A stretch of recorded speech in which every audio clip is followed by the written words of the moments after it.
प्रत्येक कार्य जीवन में महान संभावनाएं लेकर आता है। हमें कर्मदेव का सम्मान करना चाहिए।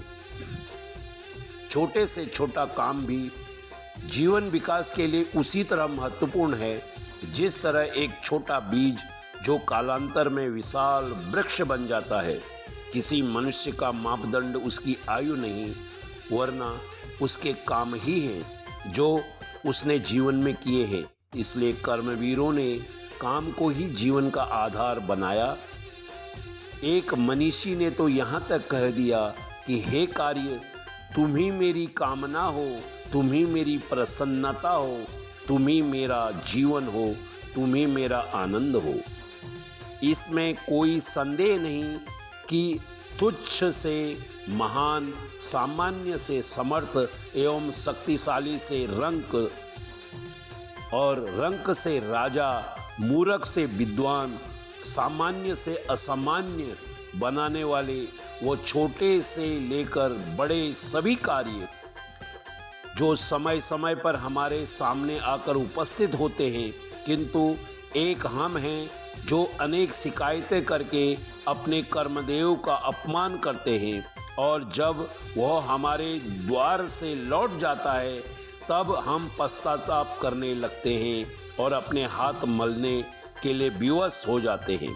कभी कभी हम शिकायत करते हैं कि वह काम तो बहुत छोटा है, यह मेरे व्यक्तित्व के अनुकूल नहीं है, मैं इस तुच्छ काम के लिए नहीं हूँ, आदि आदि। लेकिन हमने कभी यह नहीं सोचा कि उद्यम से आरंभ होने वाली नदी प्रारंभ में इतनी छोटी होती है कि उसे एक बालक भी पार कर सकता है, और एक विशाल वृक्ष जो बहुत को छाया दे सकता है, मीठे फलों से तृप्त कर सकता है, अनेक पक्षियों का बसेरा होता है, आरंभ में एक छोटा सा बीज ही तो होता है जो तनिक सी हवा के झोंके से उड़ सकता है।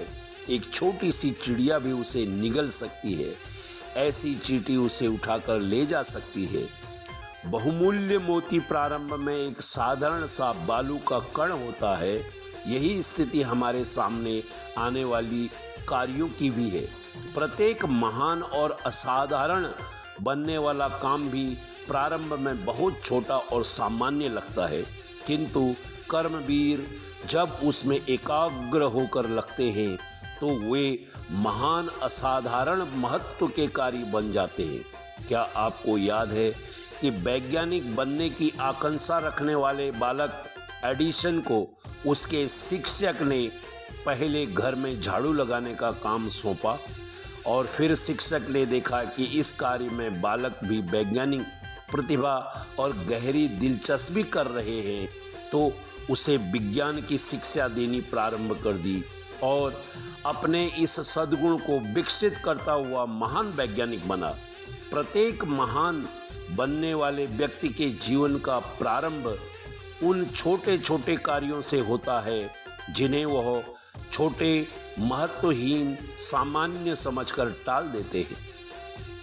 उन पर ही हमारे जीवन की भावनाओं का भवन खड़ा होता है।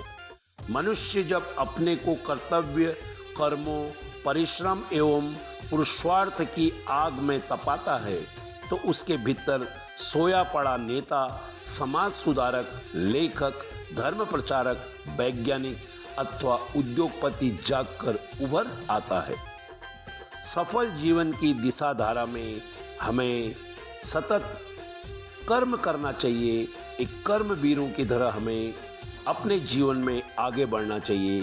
प्रत्येक कार्य जीवन में महान संभावनाएं लेकर आता है।